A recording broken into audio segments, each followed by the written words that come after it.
Hey everybody, what is going on? Hexlex here with another Master Duel video for you guys. So today we're going to be doing another tier list, but this time I'm going to be doing something that's kind of like a halfway between a meta-analysis and one of our tier lists here. And that is, for the first time I think actually on the channel, I'm going to be doing sort of a predictive tier list. Normally with my metagame analysis videos, I prefer to be more objective than subjective. As in, I don't like really talking about what I think is going to be like the case in terms of like the meta, but more of reporting on, or I guess observing rather, like what we are seeing with data, you know. And obviously with Master Duel Meta, some of that data just comes from tournaments, but it can easily be, you know, further investigated, and we can take a look at lists from, like, you know, laddering if we're more interested in the best of one meta. You know, if you've seen my metagame analysis videos, you kind of know that process. Yeah, I tend to kind of prefer to not just like within the scope of the channel, but also just like personally think of the meta more in that way, as opposed to thinking about or speculating what is going to be you know, the meta, or the, you know, the best deck moving forward. But you know, with the ban list coming up, I think that's always the best time to do this kind of speculation, because it's more, I feel like there's more concrete results you can draw from it than as opposed to like when a new set comes out, right? When new cards come out, it's going to shake up the meta, usually. Sometimes there are packs that come out that don't really have much impact, but usually when a set comes out, it's going to shake up the meta in at least like some kind of a way, and that's often more difficult to predict because you're introducing like new cards into the formula, right? As opposed to when a major ban list like the one we have coming up here at the end of the month happens. In that case, it's more like, you know, we already have all the pieces in place, they're just kind of getting shifted around a bit, and so in that case it becomes a bit not only easier, but I think even a bit more, what's the word, it's just a better use of your time in that case to speculate, as opposed to when new cards come out. It's more productive, that's what I'm looking for. So yeah, so in this video we're going to be talking about, obviously, we've seen already the changes that are coming up to the ban list, and now we're going to talk about what that is going to fully imply for the metagame moving forward. So I have picked here, I think I have 12, at least a dozen of the more used, played, popular top decks of the meta right now, as of you know, the end of the month, August here, the 26th is when I'm recording this. Just, you know, I briefly looked at Master Duel Meta, and of course just am familiar with decks that are a little bit more popular, just obviously, you know, due to playing a lot of them. So yeah, I picked out 12 here that I think are going to be fairly relevant moving forward. Maybe some more so than others, unfortunately. But and in any case, let's go ahead and just go straight into it. So the first deck we have here, as represented by Ashina, is going to be Adventure Tenyi. So Adventure Tenyi is one of many decks that use the Halki Fibrax and Rorodon package, which did not get touched during this ban list, and is going to be a significant factor moving forward, right? Is the fact that you know, the DPE engine got nerfed, and you know, obviously we saw hits to like Prank Kids and some other top decks, but not necessarily the Halkdon package. So decks that utilize that are a little bit, and I do mean like a little bit, unscathed. There is the fact that Crossout Designator went to 1. That is actually more impactful for Halkdon decks than other decks, right? It's easy to kind of think like, oh, well, if every deck is losing Crossout Designator, it's going to be, you know, a blanket effect, like as far as how it affects decks across the board, right? That's not the case. Like, it's the same when we saw the adventure package come into the game, right?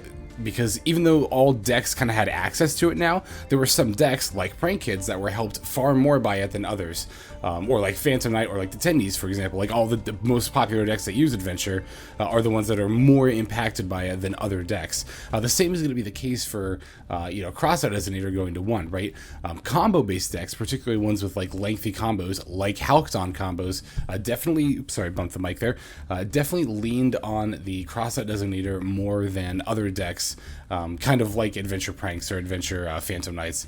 Even, like I said, even a combo based decks, you know, didn't utilize it. You know, we obviously they did play it, but it was less important to them than the Halkdon combo. So there is that to keep in mind, right? It's not as if every deck that uses Halkdon just automatically jumps up to tier 1 just because the engine itself didn't get touched. We have to think about like how not only how hitting, you know, staple cards affects decks, but also how all decks are impacted, right, by the change, right? You can't just look at each deck individually and say, this deck got a little bit stronger, it's bumped up a tier. This deck got a little bit weaker, it's bumped down a tier, rather, because It also is affected by how the decks interact with one another, and it also is affected by how much people are going to play the deck. That often has just as much, if not more, of an impact of where a deck falls in the tier list than just the power level of the deck by itself. You can't, even though that you would think like, oh, that is the only thing that really matters, and that is a little bit more of an objective way of building a tier list. Representation and how often that deck is played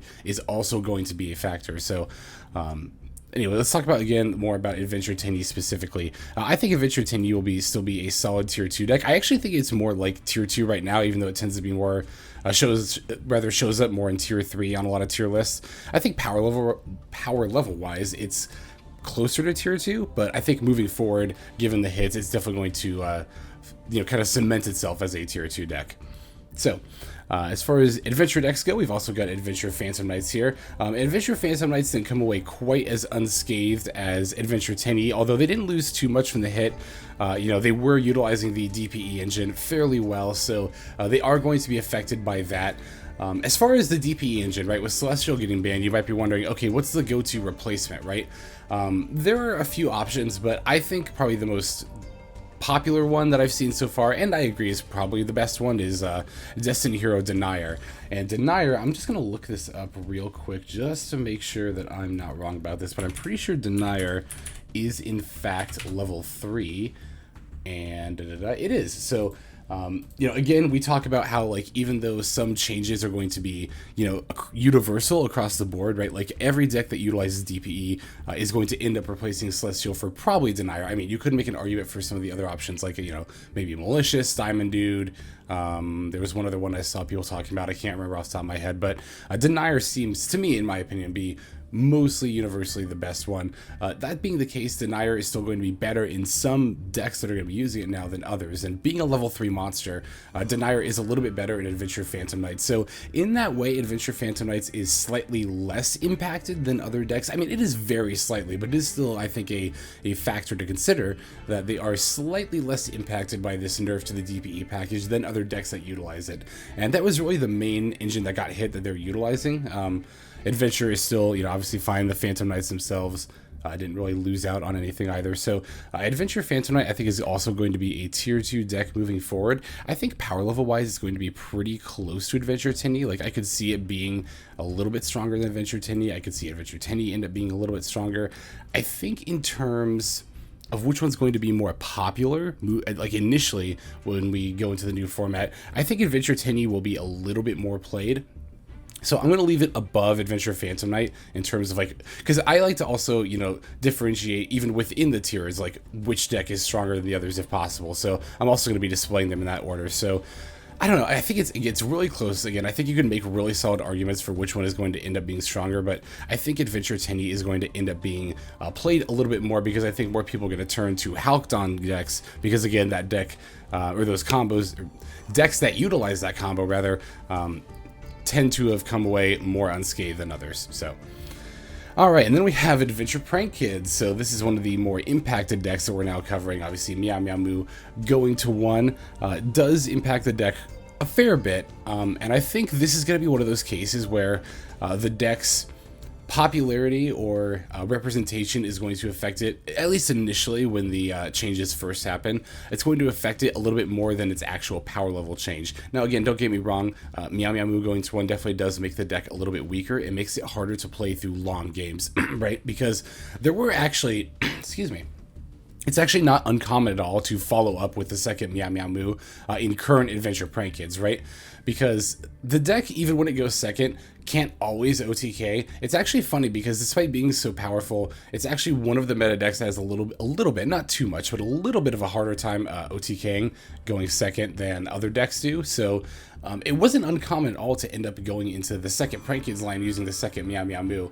And the inability to do that is definitely going to affect the deck's power level. Also the fact that, again, I've mentioned this before in my initial ban list video, but Meow Meow Moo getting banished, especially for using its effect, definitely really impacts its ability to be recycled and reused again. So not only do you have to consider that you'll have to make additional plays without the use of a Meow Meow Moo if you banish it, but then you also have to be more cautious about using, like, banishing it with Battle Butler. You have to really, because in the past, it's kind of like, oh, you can do it, not like at a whim, but it's not too much of a thought to think about, because again, you just have another Meow Meow Moo. But now you have to really consider, like, okay, do I need to Raigeki this board with Battle Butler?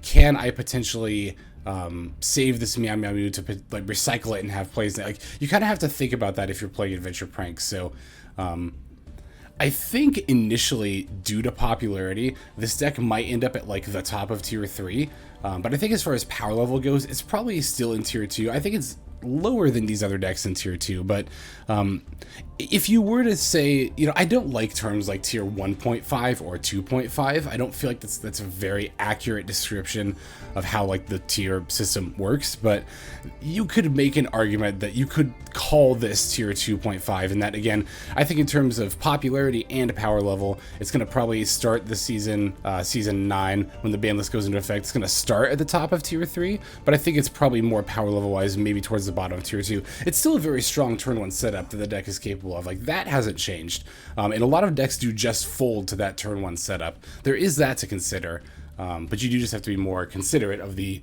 long game excuse me, moving forward. Oh boy, now we got Sword Soul Tenny, which I think oh my god, excuse me.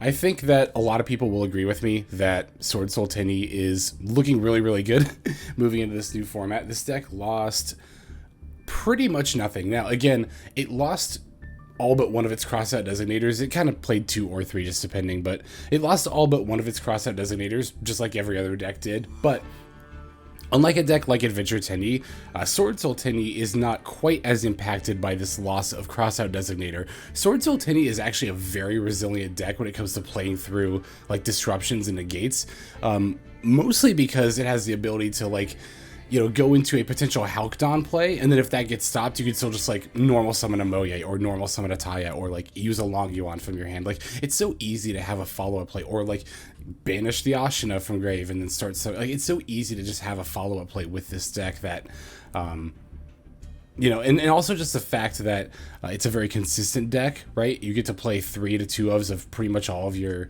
very important cards, and it's also just strong. Like, it still puts out, like, Adventure Tenny is kind of known for putting out really ridiculous boards, but Sword Soul Tenny only puts out very slightly less ridiculous boards. Like, basically the main difference between your average Sword Soul Tenny ending board and your Adventure Tenny ending board is that Adventure Tenny boards will also end with the Chao Feng, where the Sword Soul Tenny boards, I mean, you can end with the Chao Feng, but not in addition to the Chi Shao, Baron, and Protoss there. So, yeah, again, just given, like, 1, how strong the deck already is, 2, how the fact that it didn't really lose much of anything, if anything at all, really, from the ban list. Again, lost all but 1 crossout designator, but that's totally fine. In fact, in a lot of ways, even just makes more room for you to play more disruption and/or tech in the deck. And 3, just given, I think, how everyone kind of is acknowledging this, and the deck is already decently, known for its strength and popular. I think this is a pretty easy call for a tier 1 deck, at least in terms of power level, and I think it'll get there in terms of popularity too. I think Sword Soul Tenny is just a very, very strong option moving forward. All right, so we have Flanderies here. Flanderies is another one of those decks that got away, like, fairly unscathed, right?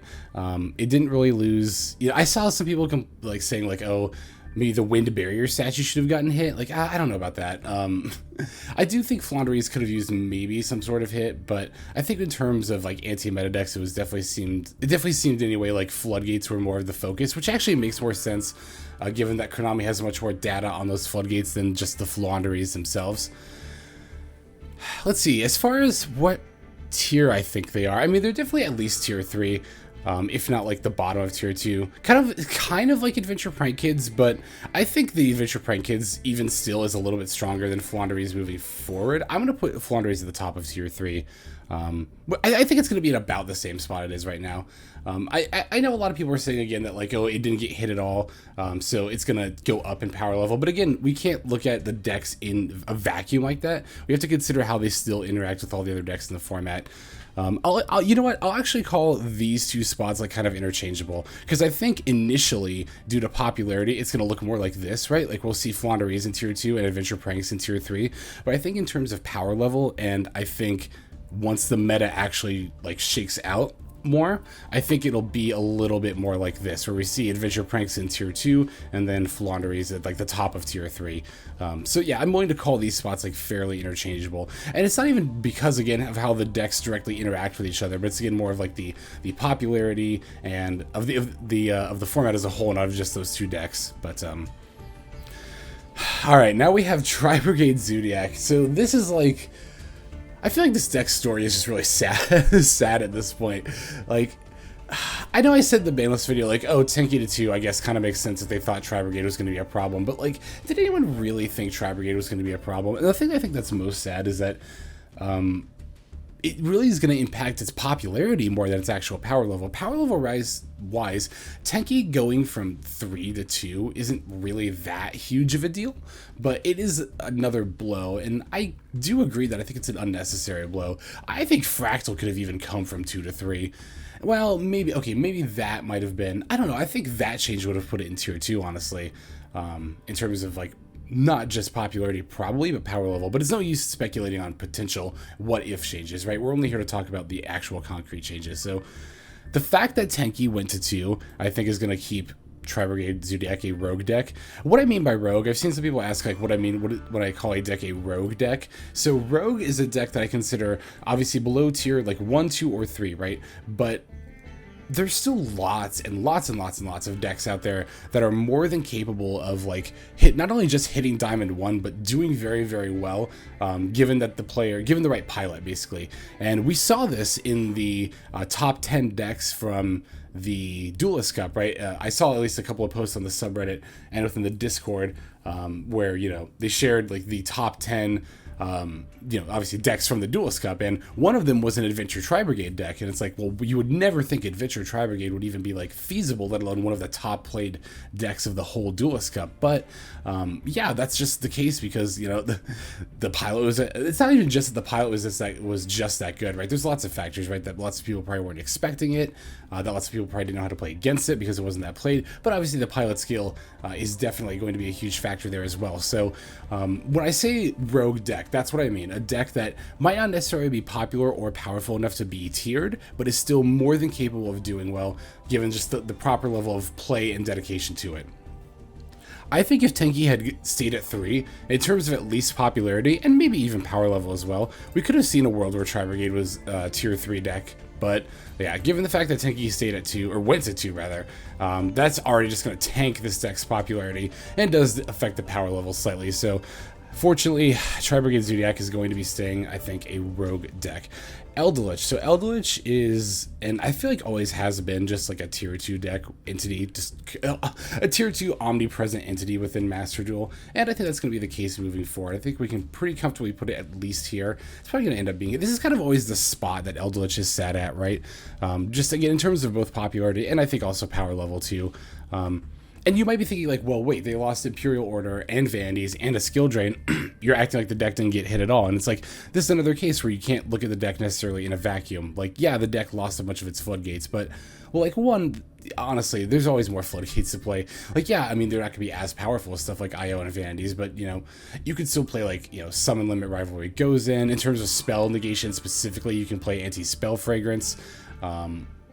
You know, there's just always going to be more options. And 2 skill drain is still, like, obviously not as good as 3, but still, I think, fine, especially given the deck's ability to play filtering cards like, I guess Prosperity did go to 1, but Extravagance, potentially, well, not Duality, because no, that's more of a Flaunderies thing as opposed to the Eldritch's thing. I guess Flaunderies did lose the Prosperity, but, like, that's not the biggest deal in the world, especially because I think relatively soon they're going to get their searching quick play spell anyway, so... yeah, I think Eldritch is going to mostly be unchanged in terms of its power level, and maybe its popularity. Maybe popularity-wise, again, it looks more like this, right? At the start of the... Hang on, I need to put that there. There we go. I think popularity-wise, it looks a little bit more like this once the changes initially take effect, but I think power level-wise, it's going to end up shaking it down to be something a little bit more like that, in my opinion. So, right, Sky Striker. So Sky Striker, at this point, I would consider a rogue deck, but and I think not losing the DPE engine, obviously, but having the DPE engine nerfed is a bit of a blow to Sky Striker because it did not rely on the engine at all, but was one of many decks that utilized it fairly well. Sky Striker's also been utilizing the Adventure engine pretty recently, but unlike other decks, see, this is what I mean too when I say, you know, Adventure engine affected different decks' power levels, right? It didn't just it didn't give a blanket buff, like the same level of buff to every deck across the board. Sky Striker did get a boost from playing the Adventure engine, but it doesn't play it quite as easily as other decks because just by the nature of how Sky Striker spells work, the Adventure engine does kind of conflict with, well, not even just kind of, it does conflict with it. So I don't know. That being the case, I could still see a world where, like, maybe it gets bumped up to tier 3 just because, like, I think enough people are excited about Imperial Order being banned that they're, like, optimistic about playing spell-focused decks like Sky Striker again. I don't know. This is one where I could very easily see it, like, the bottom of tier 3 or, like, upper rogue. I think I'm going to leave it at upper rogue for now. I don't know that Imperial Order ban... I don't know. Again, I've seen some people say they're excited to try it because Imperial Order got banned. So, like, again, maybe it's a case where at the beginning of the format, it looks a little bit more like this, but it's power level wise, it's probably a little closer to that. I think Sky Striker is going to stay towards, like, the top of the rogue tier, where it's, like, kind of on the cusp of being a tier 3 deck, but maybe not quite there. Okay, so next we have, as represented by Sangan, the Adventure Combo, or as I like to call it, an Adventure Pile deck. So this deck is another Halcyon focused deck, and this one, unlike Sword Soul Tenny, and honestly even unlike Adventure Tenny, is more impacted, I think, even than Adventure Tenny by the loss of the Crossout Designator, because the Adventure Combo deck is a little bit more limited in the scope of what it can do combo-wise as opposed to a deck like Adventure Tenny, because just due to the nature of the deck, it's a little bit more vulnerable to those disruptions and can be more easily stopped, especially given that most, not all definitely, but most plays start by normal summoning, right? Normal summoning the Sangan. So by already committing that normal summon to make your plays, you're immediately, like, very much narrowing what you can do with the rest of your turn. Whereas Adventure Tenny can make plenty of plays without using their normal summon, which they could then potentially use later for a follow-up play after getting disrupted. So I think right now Adventure Combo is pretty comfortably in tier 3, and I think it's going to stay there. I would put it below Flaunderies, though. I think it's going to be, like, maybe mid to lower tier 3, about the same place as it still is right now, when all is said and done. So Dragon Lake. Dragon Lake is actually a deck that's been getting a little bit more popular lately in terms of the just its power level and representation. I've been seeing it creep up on Master Duel Meta's tier list, which again is more focused on, like, data than anything else, but of tournaments too as well. Got to keep that in mind. But that also, even though I've said this before too, even though the Master Duel Meta tier list only is representing tournaments, I think that some people who read it don't necessarily know that. So I think it has also a bit of its own influence on the best of one, like, format. Like, for example, like the fact that Dragon Link has been featured on the tier list more recently and is, like, seeing more play in tournaments, I think is going to cause it to see more play in best of one format as well. I think Dragon Link, even though it might not be the most popular in best of one format, is still has been, like, a fairly solid tier 3 deck, like at the very top of Rogue. I mean at the very top, but towards the very top of Rogue, if not tier 3. I think moving forward, it's going to be popular enough and powerful enough to be a tier 3 deck. I think it'll be pretty comparable to the Adventure Combo. This is another one of those cases where I could see these, like, shifting and either of these being the case. I think maybe Adventure Combo is, like, slightly... they're very, very comparable, these two decks, in terms of, again, their power level. I think I'll leave it like this, but again, you could really make an argument for either case there. Okay, next we have Live Twin. So Live Twin is actually fairly popular from what I can tell.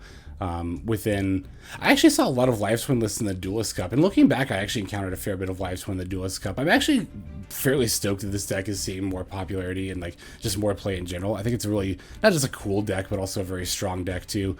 And you do have to consider, this is one of those decks where it's like the Crossout Designator hit very interestingly affected it, because in a way it hurts the deck. The deck is very not just like combo based, but reliant on like one specific card to combo, right? So like if your Caciquel or Leela gets hit or like stopped by disrupted, like you're kind of just like done for the turn in most cases. Not always, actually. Sometimes you can follow up with like a secret password and then a Sunny Snitch and then searching the either Frost or Treat, depending on which one you summon, and then you can continue your plays from there. But that said, the loss of Cross-Out Designator also means that the disruption that you're playing is going to resolve more often, and Live Twins play a lot of disruption. That's kind of what they're known for, actually. So I think in that way they'll actually see a bit of an increase of power level, and I would call them, like, again, kind of like Dragon Link towards like upper Rogue right now, but I think they're gonna, even like, not even just in terms of power level, but definitely in terms of popularity, I think they'll be popular enough to see like tier 3 play. This is one where I don't know, I could honestly see like Live Twin being like here on the tier, like within tier 3. I was initially gonna put it like here or maybe here, but I don't know, the more I talk about it, the more I talk it up, I guess I could definitely see it being more like right here on the tier 3 list. Yeah, because even within just the scope of its power level, I think it's definitely good enough to be tier 3 moving forward, but I also think it might end up being popular enough to see the representation to be put in this spot as well. Alright, and then last, we have Adventure Virtual World. I kind of want to say, but not least, it kind of depends on how you look at it, right? So, in terms of popularity, you could say this is last and least. I think the loss of VFD is going to tank Virtual World's popularity. But this is another case where the discrepancy between popularity and power level is going to be an important thing to note, because yes, the deck did lose VFD, but that doesn't necessarily mean that it's like unplayable now. And I think if you look at the popularity shift, it's going to seem like that's the case, but I don't, again, necessarily think that it's the case. I think that moving forward, I think a lot of people will acknowledge that Virtual World is still a very solid deck, but, you know, is that going to be enough for it to actually see play? I don't think so. I think in terms of popularity, Virtual World is going to be like, it could even be below Brigade Zodiac, to be honest. Like, it could be down here in Rogue. In terms of its power level, this is actually one where I can't really confidently speak to it, because I'm not familiar enough with Virtual World as like a deck or as like a whole to speak to what it can do without VFD, because I gotta be honest, all that I know about Virtual World is kind of within the scope of VFD being legal and part of its plays. So I'm definitely not an expert of the deck. I can't attest to its power level post ban list. I suspect it might be somewhere closer to here. I think it could potentially be even more powerful than Tri, which makes me really sad to say, because you guys know how much I love Brigade Zodiac. Definitely makes me sad to say that, but in terms of popularity, it's definitely going to be, among all the decks we've covered, the least popular of them. So, yeah, so I guess there it is. This is the predicted tier list I have moving forward. I think that, you know, in terms of like the placement, I'm like fairly confident in that. And in terms of like what tier everything is in, I think I'm also fairly confident in that as well. Like, we could maybe see a world where like Adventure Phantom Knight ends up in tier 1, or like Adventure Tenny ends up in tier 1, or like it's maybe it's even more something that's like more balanced, where it's like this, where, you know, because again, in the Master Duel Meta's tier list, it's all represented by power level, and if no deck meets the threshold for tier 1 power level, then everything just gets bumped down to tier 2. So it might even be like this, but I kind of predict we're going to be in this is another case where we saw it with the Adventure Prank Kids format, where we're going to kind of compare this to the first season of Master Duel, or like the first format of Master Duel, or like Brigade was the most popular deck, but a lot of things were still viable. I think that's going to continue to be the case moving forward. It's just that now, rather than Adventure Prank Kids being up here at the top, it's going to be Sword Soul Tenny up here at the top. And I think that will provide for hopefully a slightly more balanced experience. I am fairly optimistic of that moving forward, so let's just hope that's going to be the case. I think it will be. So yeah, definitely let me know in the comments what your thoughts about this predicted tier list, and just what you think of the format moving forward, what the ban list is going to be like. As always, it's important to remember that because this is a predictive list, we are being subjective, not objective.